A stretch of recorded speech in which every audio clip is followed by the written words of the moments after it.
Hai kamu, iya, kamu yang lagi nonton. Yuk gabung sebentar, kita belajar bareng, santai tapi serius. Yuk. Hai, yuk kita belajar bareng lagi tentang yang viral-viral. Oke, kita buka laptop dan kita cari narasi apa yang paling bagus. Wow. Oke, kita cari bagaimana kalau gaji anggota dewan vs gaji pengajar. Siapa yang lebih penting? Nah, pernahkah kita bandingkan gaji seorang anggota dewan dengan gaji seorang guru atau dosen? Yang satu duduk di kursi empuk, rapat mungkin hanya beberapa jam dalam satu minggu. Yang satu berdiri di depan kelas, mengajar puluhan jam, menyiapkan materi, membimbing mahasiswa, bahkan sering jadi orang tua kedua bagi muridnya. Dan banyak juga yang menjadi dosen dari para anggota dewan. Tapi coba tebak, siapa yang gajinya lebih tinggi? Dan siapa yang lebih sering harus cari sampingan untuk sekedar bertahan hidup?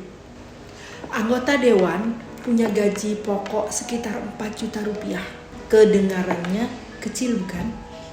Tapi jangan salah, di negeri Konoha, tunjangan-tunjangan mereka bisa mencapai belahan sampai puluhan juta per bulan. Total take home pay seorang anggota dewan bisa lebih dari 50 sampai 70 juta rupiah setiap bulannya. Bandingkan dengan seorang guru honorer yang masih banyak menerima gaji di bawah 1 juta per bulan. Atau dosen muda yang baru S2, gajinya mungkin hanya sekitar 3 sampai 5 juta rupiah. Itu pun kalau PNS. Kalau dosen kontrak, tentu lebih kecil lagi. Lucunya, dosen dan guru dituntut terus belajar, terus update, dan terus riset, terus publikasi. Sementara anggota dewan banyak yang datang rapat pun telat, bahkan kadang tertidur di tempat.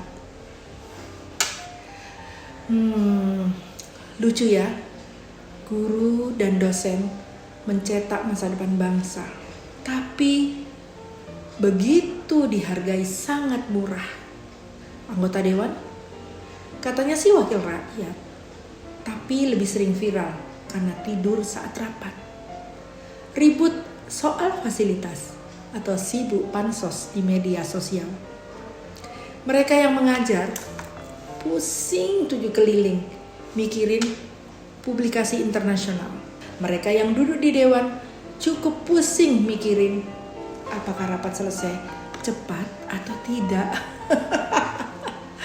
Kalau negara ini serius pada pendidikan, seharusnya gaji guru dan dosen disetarakan dengan pejabat.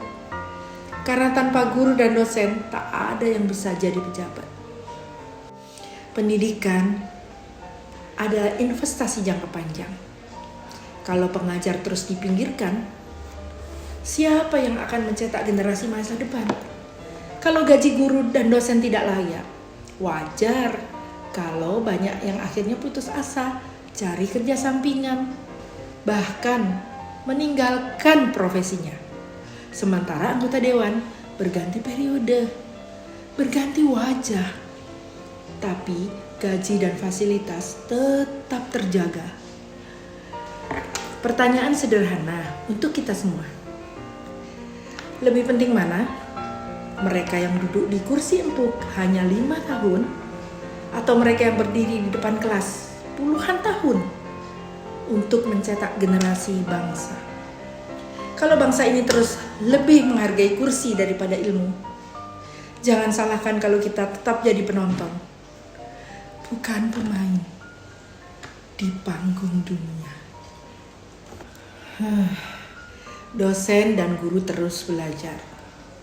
Tapi kalau negara berhenti mendidik, jangan harap bisa tidur tenang di kursi empuk.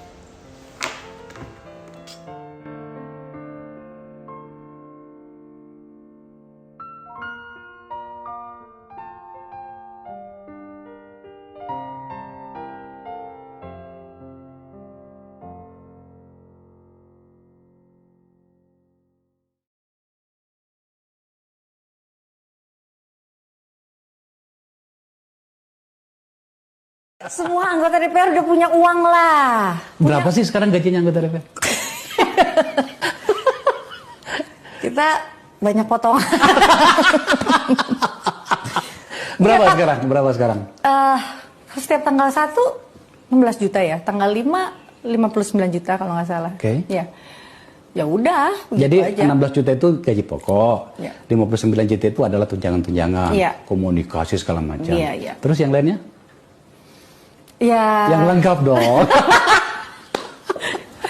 Dana aspirasi 450 juta. Itu Berapa kali dalam setahun? 5 kali dalam setahun. Tadi 450 juta 5 kali dalam 1 tahun. Yang dana yang berikutnya apa lagi tadi?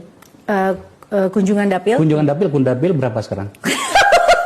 Tertarik ya mau masuk lagi. Gede. Piro saiki? 140 juta. 150 juta. Berapa kali dalam setahun? 8. 8 kali setahun. Rosalina Pasumbungan adalah salah satu guru honorer di Sekolah Dasar Negeri 573 Pabatang, Desa Posi, Kabupaten Luwu, Sulawesi Selatan. Setiap pagi Rosalina Pasumbungan harus berjalan kaki sejauh 2 km menggunakan sendal jepit karena kondisi alam yang tidak mendukung menggunakan sepatu menuju sekolah tempat ia mengajar.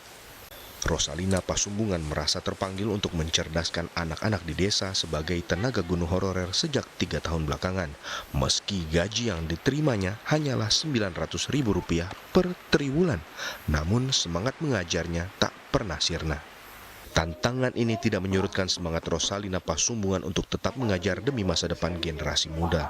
Dia hanya berharap dapat diangkat menjadi PNS atau honorer daerah yang pendapatannya lebih ditingkatkan. Bisa Bu bertahan dengan kondisi seperti itu Bu? Dengan gaji seperti itu. Kalau saya itu tidak bisa, tapi ya mau apa? Anak-anak membutuhkan guru. Ya. Selain itu dirinya berharap agar bangunan sekolah dan akses jalan diperbaiki, karena bukan tidak mungkin anak-anak di desa ini akan menjadi pemimpin Indonesia di masa yang akan datang. Amran Amir, Kompas TV, Luwu, Sulawesi Selatan.